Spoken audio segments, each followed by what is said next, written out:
Hello and welcome to our podcast, Living by the Mantras. Based on my book, Living by the Mantras, Common Sense Wisdom for an Extraordinary Life. I'm Colleensouza, your host, and I'm here with my fabulous co-host, Brian Souza, and it's great to be here, Colleen. Hey, as always, my love. And we are in the middle of mantra number 7. Let's do it. Yeah, it is, I can't yet. I can't yet. And this particular, it's about overcoming obstacles, I should say. Important. What's really important, if you're just joining us, if you've been listening, you know this. So here's my little part I repeat. My book, Living by the Mantras, is 21 mantras or sayings or statements or phrases or quotes, whatever you want to call them. We call them mantras in our world. We do, yeah. Where we took a look at common sense values that guide the lives of, that we're guiding the lives of our family, our children, my classroom as a teacher, the years I spent teaching our business in real estate that we've run for the last 20 years. Yep. And these 21 mantras, along with lots of others, just really give us common sense guidance through life. And this particular one, I can't yet, is about overcoming obstacles, because obstacles tend to just jump out and slam on our faces and make us want to stop moving forward. And with this, if you tuned into our last episode, where we were talking with Carlotta Verde, who was an Italian exchange student who lived with us for a while. Yep. Yes, from Lake Como area of Italy. And we defined what I meant by yet. Living in the yet was really important in our house. Our kids could say they couldn't, but they had to finish it with yet. My students could tell me that. Anyone can tell me that. But the word yet means I have possibility thinking. I have the ability to see that just because I can't now doesn't mean I can't in the future. Am I right about that? Possibility thinking is so important because you have to believe that you can. Otherwise, you can't. Yeah. Yeah. And can't was a vocabulary word we did not allow our children to have. That and bored, but that's a whole nother topic. But we said you can't yet. Yes, exactly. They had to work with us on that. So they had to figure out that there was still possibility. Yep. And so back to this episode, what doesn't kill us makes us stronger. That sounds like a good song title. Mm-hmm. The idea that we have to have those moments of absolute struggle because they help us grow. I think the struggle is so important because that's how you get stronger. Oh, absolutely. Yeah. Absolutely. And I think as a rule, our society today and children today, and I say children, I'm speaking of my own who are in their 30s. Love you guys if you're listening. But as generations continue, Brian and I have this conversation often, the kinds of struggles they have are different, and there is a having to be persistent and push. And that's kind of the first point of what doesn't kill us makes us stronger, because they struggle with that, because there's a life of absolute information coming at them. There's a different kind of ease. I get that makes a different kind of anxiety, but a level of persistence is required to live in the yet. And I'm going to start with the fact that if you read my book, and so I'm not going to give you the whole story, because of course I would love for you to go anywhere you can buy books and pick up Living by the Mantras. I talk about Grace in one of my examples, because in our family, the two most persistent characters. Grace is our daughter, by the way. Well, yeah, I was about to share that. If you're new to us, keep listening. Take a look at the book. We have 3 kids, and Grace is our youngest daughter. And of the Fab Five Souzas, Brian right here and our youngest Grace really, truly are my biggest persisters when it comes to personality traits or characteristics. And my story that I'll summarize is that Grace wanted to play soccer. Now, I was a soccer player growing up back in the day, way a long time ago, because that was back in the 70s and all. But I played soccer, and I spent most of my youth on a soccer field part of the year. My 2 older children, who are in their 30s, wanted to swim, and they did water polo and aquatics. Mm-hmm. So as an adult, I got really wrapped up in that whole schedule, loved it, loved the smell of chlorine over the smell of dirt, loved that we were often where it was warmer, not where it was cold on a soccer field, and really just assumed and wanted Grace to follow in their footsteps and swim. She tried the water polo. She tried with basketball. Yeah, and so she was showing progress in that. But what she decided she wanted to do was to play soccer. And so she wanted to be different. In a nutshell, without telling the whole story, I was her obstacle. And that's my point here. Obstacles come along because I was not really encouraging the idea. And you can read how she was persistent with me. But the bottom line was, I was her obstacle she had to overcome. And I bring that up because she did play soccer and she went on to be on the national team. If you haven't listened before, she was the keeper, very talented young soccer player. And we followed and pursued that and traveled all over the country that for a very long time. Obstacles are not always big, scary things. Obstacles are sometimes people in our lives that don't have the same vision that we have, or they're simple tasks that we don't want to have to complete. So overcoming an obstacle requires persistence. And so Colleen and I grew up in we were born in the 60s and we grew up in the 70s, and we had to, walk to school uphill both ways, in the snow, even though we live in California where there is today's world, the obstacles are more, I would say, emotional.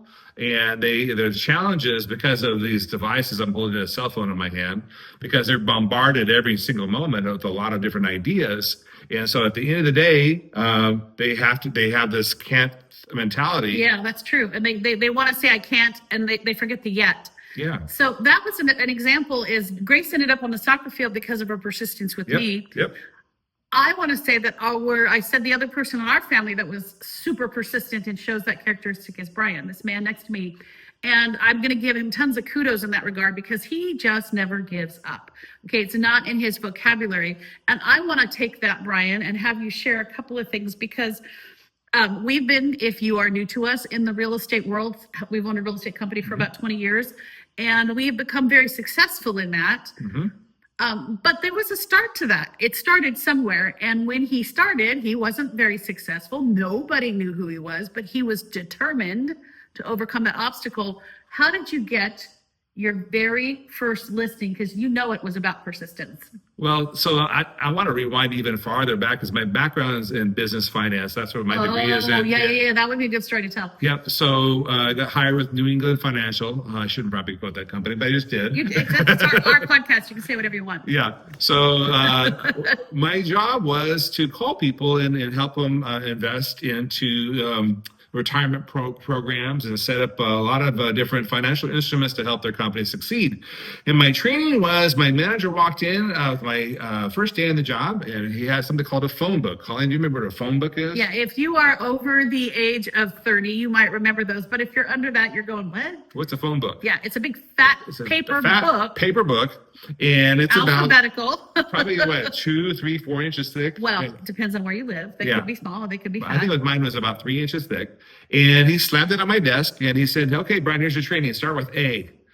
And I said, what do you mean? He goes, open the phone book to the letter A and start calling people. And I want you to call 100 people every single day. And so that's how I got trained in calling people. And so when I went into real estate, I took the same principle. Basically years later, I couldn't call people because I didn't have anybody to call. So I thought, you know what I'll do? Real estate's about homes. So I'm going to knock on 1,000 doors. And so you knock on 100 doors and 200 doors and 300 doors and 400 doors. As you tell those numbers, help people visualize that experience. Oh, so basically, I'll say this. What were the kinds of, did some doors get opened at all? A lot of doors didn't get open whatsoever. This is before Ring cameras, by the way. You just knocked on the door and maybe no one was home. No one was home. Or you heard them and they just didn't want to open it. Yeah. Hi, my name is Brian. I'm a real estate agent in this area. And then asking if anybody is moving in the neighborhood or thinking about moving. And so we start conversations. So you have hundreds of conversations before you get your very first, what's called a listing appointment. And a listing appointment is where you get an appointment or an opportunity to help that seller move to another area. And so that's how I got the first listing. How many doors do you think you knocked on? At least 900 and something. I lost count. So is that persistence or what? It's persistence because those of you who are listening, I don't want him to brush over it because he will. He'll act like that's no big deal. 900 doors. I don't have that persistence. Now, I work alongside him, but I came along once he had some momentum and he couldn't handle it all himself and he was ready to hire someone. So I said, pick me. And I changed careers. But he started by knocking on door after door after door. And once he got one listing, he used that as a way to pick up momentum. So we live in the Central Valley of California, and by the way, it's warm here, and so most home sales happen in the summer. You dress nice, and so a lot of sweat happened, right? So when we had sweat equity. yeah, so we had children. We say basically magic happens with sweat because that's hard work. That's how you overcome your obstacles. Absolutely, yeah. So I'm going to throw another thing at it because momentum picked up and he began to have success, and that grew, and then he brought me on, and that was 22 years ago, by the way. Yeah, and then we begin to build that, and now we as a partner team have even more momentum, and we bring on a team after us. We had a lot of success, and there's a lot of reasons throughout this book. You can see it throughout our podcasts. You can hear it. But building relationships with people and doing a really good job in real estate led to a lot of success. But how do you let other people know that you're successful? Well, in the world of media and internet, we wanted online reviews. Now, I throw this back at Brian, and I'm going to tell you that there are a lot of wonderful people who we have worked with that we call family. So if y'all listening, we love you all. But here's the deal. People get busy. People get busy. Yeah. And when you help people go through that huge emotional experience of moving their family, and they tell you how wonderful you are and how much they enjoyed working with you, and you say, hey, would you write a review for me? Sometimes, very rarely, they would immediately do so. So Brian's persister gene kicked in again, because we have over 500 5-star reviews now online in all different platforms. In different platforms. Yeah. But how did you get those, Brian? So if you sell a home for someone and you sell it quickly and you get them an extra $50,000, which in our market's a huge amount. I know if you're in the Bay Area or New York, it might not be a huge amount, but in our area, if you're selling a $500,000 home and you sell it for $550,000, it's a huge deal. And you got that family an extra $50,000 and you sold it in a week, right? So they're extremely happy. Oh my gosh, you're so thankful for you selling this house so fast for us. We are so grateful. And I said, awesome. Can you put that in writing so that when someone looks for a real estate agent, they can see that we are real people and we actually really do the work that we talk about doing and selling the homes quickly for top dollar? And oh, absolutely, Brian, no problem. I'll get right to that. And then wait, I'm going to make the sound of crickets. And then a week passes. Hey, just checking in. I know that you guys have moved. How's it moving in going? And oh, by the way, have you had a chance to get the reviews done? Crickets. And then another month would pass, and just checking in. It's been about 5 weeks since we sold your house, and you guys are all settled in now. And just checking in. Have you had an opportunity to do the reviews? Crickets. Now, and then 3 months have passed, and just hey, it's been 3 months, and just checking in. But I'm gonna pause. I'm gonna pause him there because. Yeah.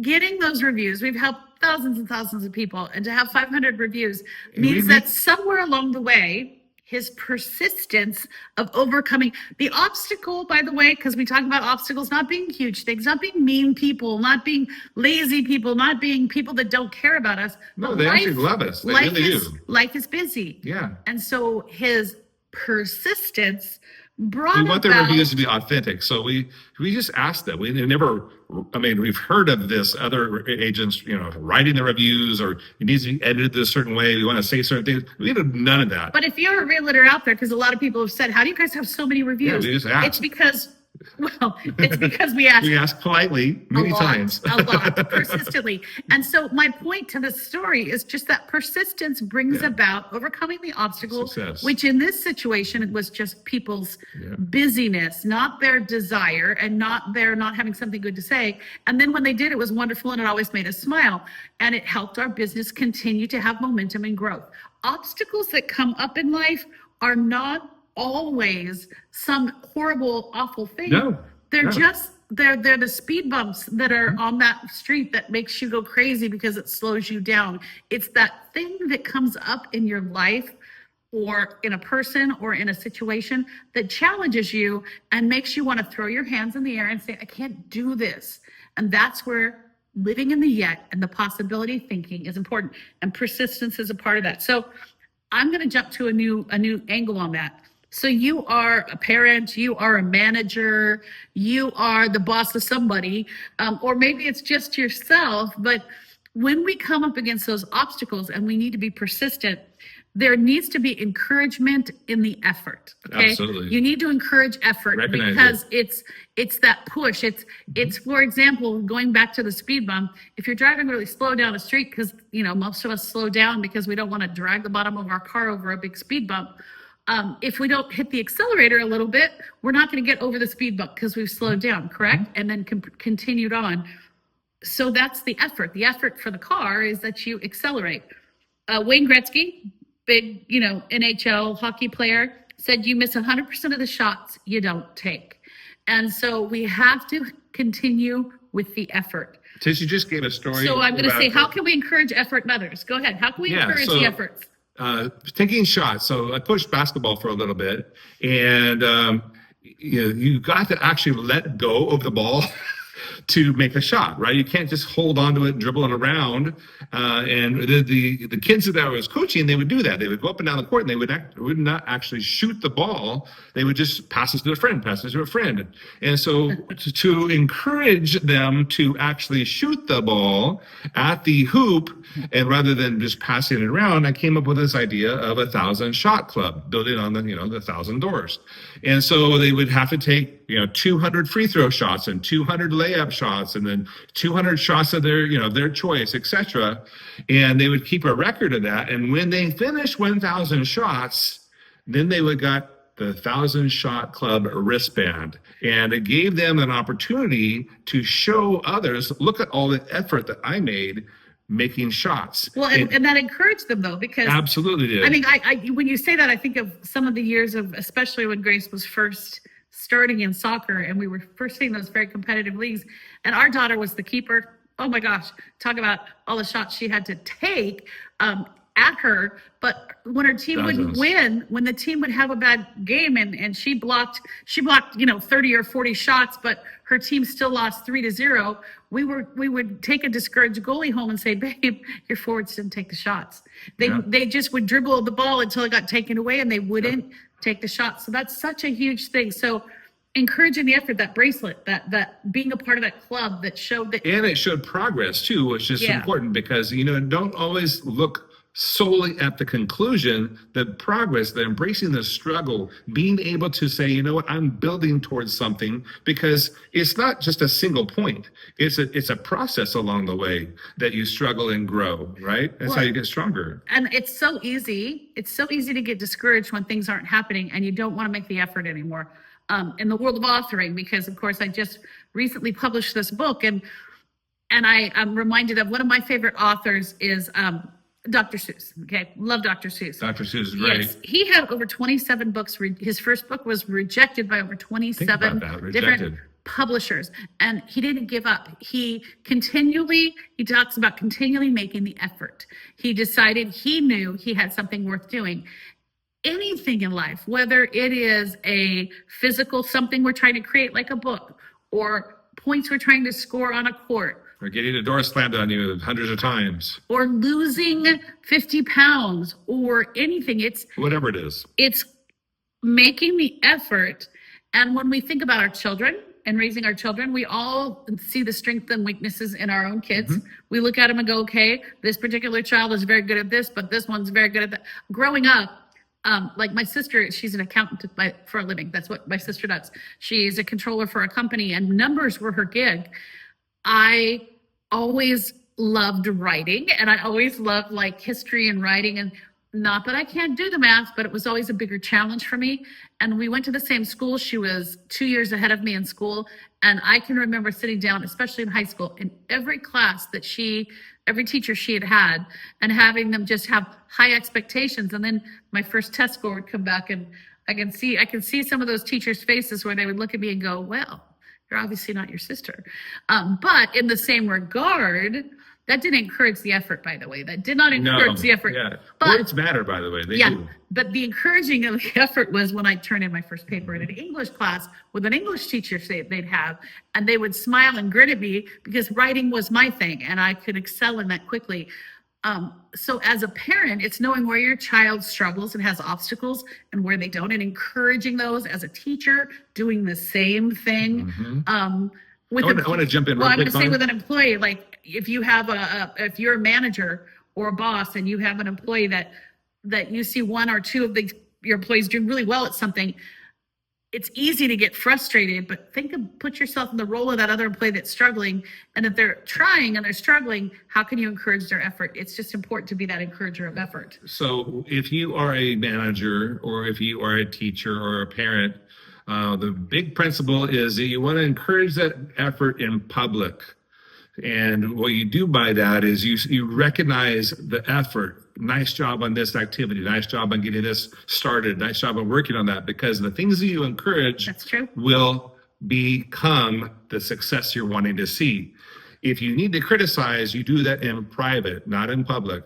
That's a really good one. Yep. Because then they don't feel humiliated, which is really super important. So it's just really important. And we're talking about encouraging the effort in others. Sometimes we need to encourage it in ourselves too. And I'm going to throw that out there. Look in the mirror. Yes. I've said this in so many, if you've listened to us, and you'll hear it if you read my book, in so many situations, sometimes we just we can be our own worst enemies, and we need to encourage our own efforts. So whether you write it with a dry erase marker on a mirror, or I'm the queen of Post-it notes. And if you can see me right now, I'm holding up my book because the cover of it is all Post-it notes. Putting a note somewhere for yourself, reminding yourself in some way on our phones, being digital these days, having a reminder come up to remind yourself you can do it. That possibility thinking has to be a daily activity. It's Right. not like, once a year I'm going to set goals and never look at them again. And then next year on New Year's, set a new goal. Right. No. It has to be a daily activity. But when it comes to those obstacles, sometimes they may seem big or small, but encouraging ourselves, knowing that you're going to have a day, and that kind of leads into the next one, because I was going to say also you could just lean into somebody and say, hey, That is so important. could you, my kids will do this. My daughter Grace will do this. Julie will do this. She's done this at times. Tim will do this. It's that if they have something big coming up, a job interview, an opportunity to make a big presentation, they'll say, be thinking good thoughts, say a prayer, this is going on. This is what I've got going. And then what it does is it allows me throughout the week to send those little encouraging notes like, you've got this, you have this ability, I believe in you. And letting somebody know that you're having challenges can be encouragement, but it goes on to the second thing. So I'm gonna backtrack, because I'm all about tracking things. We know we need to be persistent because it pushes us through our obstacles. And we can do that by encouraging the effort in others and in ourselves. But it falls into the next point, which is creating a safety net. And when I talk about having somebody encourage you, we'll come back to that. It's important because we're going to have failure moments. We're going to have, and maybe failure isn't the word, we're going to have frustrating moments. Yeah. Setbacks. Setbacks is what a good word, Brian. Setbacks. We're going to have setbacks, okay? And how do we support the setbacks, the discouragement, the potential failures, the walls that we bump up I against? could jump in there. Well, So one of the things you want to do is connect with someone that could be either an accountability partner or a mentor, someone who has been where you want to go. And it kind of reminds me of my spelunking story. okay, tell me your spelunking story. So my adventure buddy, Roderick, and I, we love to do a lot of crazy adventures. And he said, hey, Brian, would you like to do spelunking? I'm like, what the heck is spelunking? Well, spelunking is cave diving, where you go underground hundreds of feet. Not just a little bit, but in tiny little crevice tunnels. If you're not watching and you're listening, I'm making that cringy face that says claustrophobia. Ooh. Right. Well, you have a helmet on because you're bumping your head the entire time, and you have a light, and you crawl How through much spaces. fun is that? Wow. And you go down hundreds of feet. And so Yikes. the biggest problem with spelunking is because you're going through the underground caverns, you can get lost and not know how to get back up. Just one more fun thing. So he says, no worries though. Hey, I've got this covered. We have somebody who is a cave diving expert who actually tours the cabins tours the caverns with many people and has been down all the routes before. And it put me at ease because, when you're going, 100, 200, 300 feet underground and you're thinking Crazy there is no stuff. light down there, by the way. If you want to experience a complete darkness where you think you're 100% lost, you don't know where everything's That's my at. favorite. If the battery goes dead on your light, you're not seeing a single darn thing.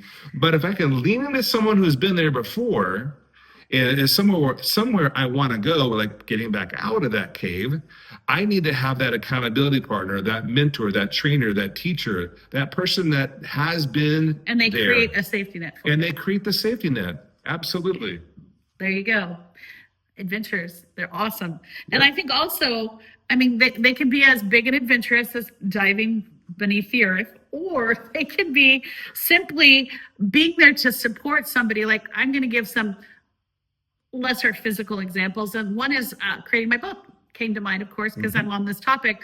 But there were times, I mean, I wrote, for anybody that's heard my story, I wrote this book the book idea had been simmering for probably a decade and a half. And then I got to the point where I started writing it, and then I worked really hard to get it finished. And then life happened in our world, and we had some personal, basically, tragedies go on.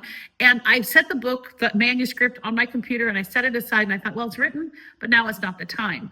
But then, of course, when life hits you really hard, you sometimes start to doubt a lot of things. So I thought maybe it was just nice memoirs I can print for my kids. I don't need to push this any further.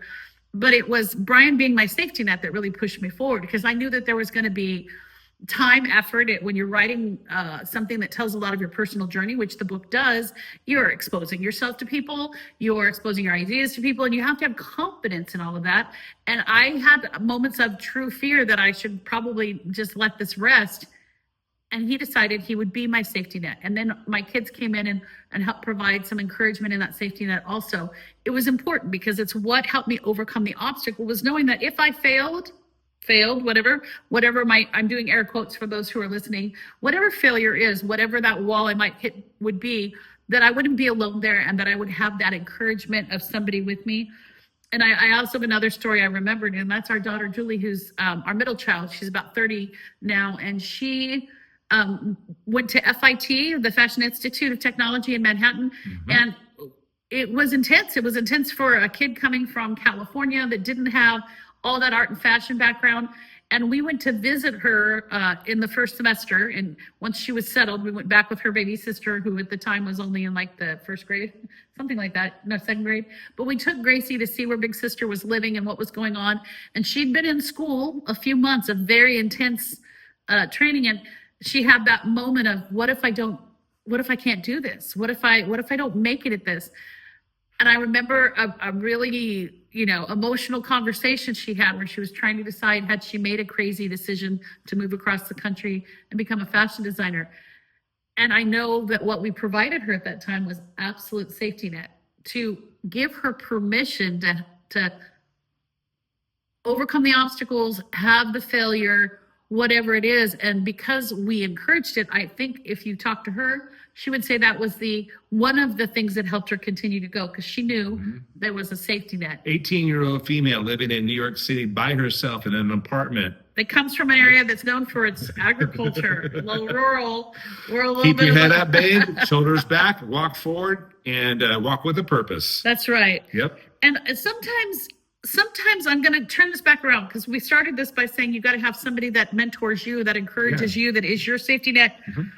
And I think part of the problem, and maybe you can correct me on this, or encourage me, but sometimes if you're like my personality, I'm often called Pollyanna. I like to see the glass half full.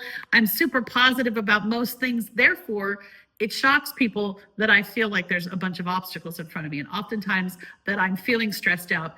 And what happens with the Pollyanna is, every once in a while, it's like a dam that breaks. You just kind of go, wah, and you lose it. But those are actually tears, guys. But by the way, I don't always let people know I need their support, that I need their encouraging the effort, and that I need their safety net. So if you're saying to yourself, I don't have anyone, have you asked anyone? And that's really where I come to too, because when I let somebody know I'm struggling, when I share that with Brian, when I share it with a friend, when I share it with one of my kids about a particular topic, whatever it might be, where I know that particular kid is really good at something. Grace is great about this. Julie's great about, Tim is great about this. If you share, like, okay, you're really good at this, and right now I am really struggling with this. So could I call you, or could I let you know, or could you check in on me to see how I'm doing on this? Because it'll mean a lot, if you will. So sometimes we have to ask, and I think that's a part of So yeah, your going back safety to my net. real estate career, I had no training and nobody to help me. And so what I did is I sought out people that have been where I want to go. And I found successful real estate agents, and I said, "Can I have coffee with you?" And it wasn't a week, it wasn't a weekly, it was probably a monthly or every couple months coffee where we just sat down and just talked about life and business and how you have to have right mindsets to help people. And they So- did provide a safety net. and because they provided the safety net. What he'd feel like, because this is before I jumped on board and joined Yep. him, because he'd been doing it for a handful of years before I did. But they provided him the safety net of knowing there was someone you could go to that would help you. A lot of real estate companies have training programs and all that now, but back in my day, they did not have Well, that. and you Yeah. would all, and Brian had to be all independent because that's who he is. So we have the idea that we have to be persistent to get through and have our yet, to get through that possibility, not allow ourselves to be stopped by the obstacles. And we have to encourage the effort in others when they hit them, or be encouraged. We have to provide a safety net or find one for ourselves to get through those tough obstacles. I'm going to talk a little bit on we're going to talk a little bit about think aloud and sharing. So before, Brian, I know that you have something to share on that. Think aloud, let me define it, because it comes up a few times in my book, and I think it's super important. If we are the expert, if we are the one with knowledge, we need to share that when we see somebody struggling, because you could be the difference between the I can't and the yet, and getting past the obstacle. So if you audible your ideas to them in an encouraging way, if you just do it on a regular basis, they might not even have to fall into the safety net or need that encouragement, because you're just always sharing that. So Brian, give an example, because I know you have a really great thing. The best example I can think of is, teaching kids driving skills, right? So many things that we do as drivers, we do it automatically. We don't even think about it. But when you're teaching kids how to drive, even before they ever get into the driver's seat, they can learn from you. For example, what we did is I said, okay, I'm going to teach you how to change lanes. Take the car from this lane to this lane. And so I am now going to talk out loud and say all the things that I'm thinking in my mind, but I'm going to verbalize every little thing that I'm thinking so that you see and hear exactly what I'm doing. So I'm hot, my hands are on the wheel. I'm looking in the rearview mirror. Why am I looking in the rearview mirror? So see if there's any cars behind me. Then I look over to my left and I look at the mirror to my left, and I'm seeing if there's any cars in that lane. Then I turn on my turn signal because I'm going to move into the left lane. Then I look over my shoulder because maybe there's a car that's coming up that's in my blind spot that I don't see. I look over my shoulder. I look back in the rearview mirror. I look in the other mirror, and then I slowly make a transition into the next lane. Then I turn my turn signal off. Why? Because my transition to the lane is complete. And so that all happens within seconds when you're actually doing real driving. But for children to learn that, we would ask them to repeat out loud, okay, what's that process? And they'd go through the entire process as a passenger before they ever got into the actual seat of the car. And that think aloud is really important because it verbalizes all the things that you are doing naturally, and maybe something you possibly miss, because you could ask the question, did I miss anything that you would have done differently? And if they are truly following what you're saying and thinking it loud, they might give you some input. Oh, what you forgot to do is look in the right-hand mirror. Maybe there's someone moving into your lane that you didn't see. Oh my gosh, I didn't even think about it. That's a great point you just made. Maybe I should look in the right-hand mirror as well. Okay, so then go through that process again. So teaching the kids how to drive. That's a good example of thinking aloud, because there are obstacles they will face. And that same lesson, that same kind of an idea can be used in so many different things. Like when I was a classroom teacher, which I did for 20 years, you are constantly, I had expectations for how my students would complete a project or do some research or whatever. No, but whatever was involved in the research process. Mm-hmm. Or I taught a lot of technology stuff. So I had kids having to follow specific steps so that they could get somewhere. This is back before kids were smarter than I was on the technology when I was training them. But the point is, I would think out loud about, I would hand a project out that had an entire rubric of what they needed to do, and they had sections of things to complete for a project by certain deadlines. I would say, well, gosh, if it was me and Mrs. Souza just gave me this piece of paper, the first thing I would do is make sure I mark it on my calendar so that I'm in my planner. When is this due? And oh gosh, it's broken down into 3 different due dates before the final product. I should make sure that's in my planner. Checkpoints. And then I should probably tell my mom and dad I need to go to the library, or I need to do this, that, or the other. In other words, I would talk about how they should be working on it, and daily I would give them reminders of what I would be doing if I was doing the project, because they don't have the skill set. They verbalize the process. Well, the whole process is them learning, right? Whatever it is. And so I think that it was very valuable so that they wouldn't hit obstacles, so that they wouldn't have, oh, I couldn't get the project done because I didn't know what to do. I would think aloud through the process. And I'm going to share in a business setting very differently. And that is, sometimes it's just, let's take this from you being the person that's thinking aloud to somebody who needs help to know how to do something. And I'm going to flip it to when I left the classroom about 15 years ago and came on board to our business to help and assist Brian.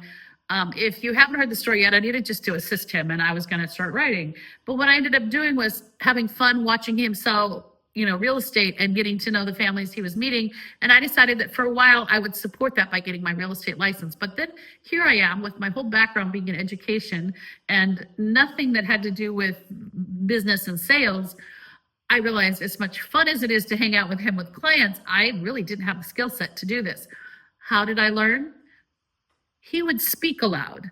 He would be working in the office, and people, I probably had a pretty much a trajectory that was pretty vertical in how quickly I became very successful. And when people would ask me how or why, I'd say I simply listened to what was going on around me out loud. Sitting in the office next to Brian, I heard him make one phone call after the other, whether it was about how a loan was going through, or how a transaction was working, or what a client needed, or trying to recruit new clients, or trying to recruit new agents. I would listen to what he was listening to from other expert realtors who he was learning from.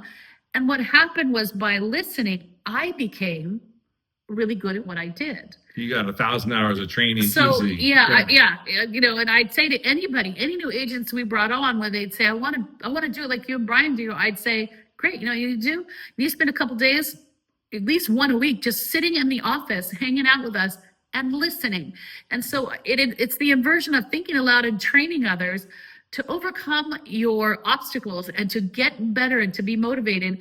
You need to find somebody you can listen to. Find out I would throw this out to any agent that wanted to be successful. If one of my kids came to me and said, I really would love to be a nurse one day in a hospital, I'd say the first thing you need to do is get permission to just sit at a nursing station for shifts once a week. They call it job shadowing now. Well, they do. But it's that idea that even if you didn't go in with the patients, just sitting at the nurse's station for 4 hours of an 8-hour shift would sure show you a lot about what they had to do. If you want to be good at anything, be a chef, be in the construction business, like Grace has been in. Yeah, like our daughter, and she's got a great internship this summer, and she has spent a lot of time helping lead a club on campus that is all about women in engineering, so that she can understand it, and then got her first internship, now her second.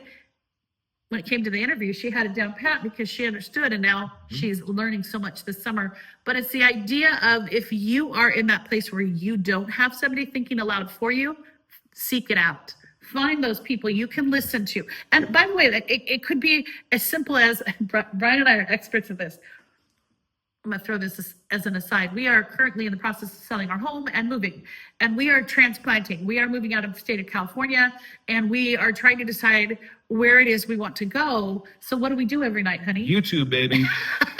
We have been watching YouTube channels. And so we've picked some different locations we thought might be appealing, and we watch people from those towns, not just realtors that are advertising their services, but like we find out what the funnest thing to do in that town is. Real people that live in that town, and we look up the city, and then we just watch 1,000 videos on it, and people are thinking aloud as they live their life, and we're learning.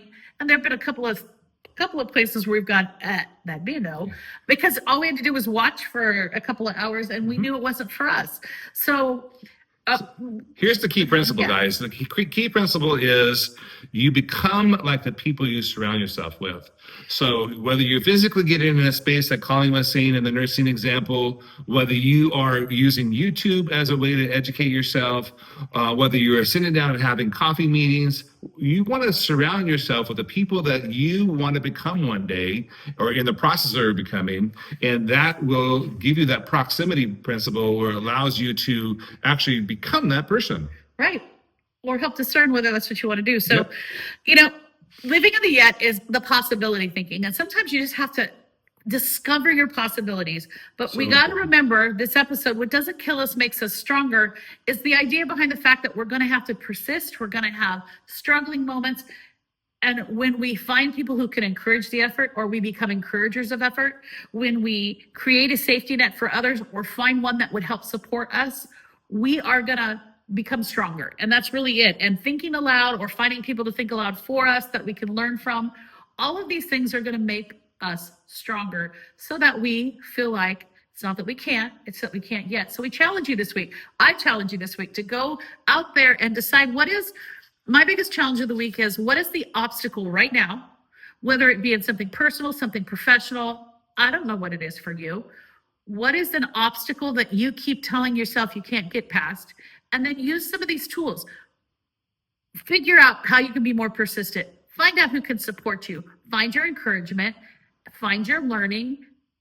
And push through to the end. And if you are one of those listeners that love making comments, what you can do, if you have an obstacle that you are in the process of, I can't yet, but you're actually in process of solving that and creating a solution, comment below, share with others. It's so important that we share with each other success stories because success breeds success. Absolutely. Yeah. And if you've liked this, we encourage you to share our episodes, whether you are watching us or listening to us.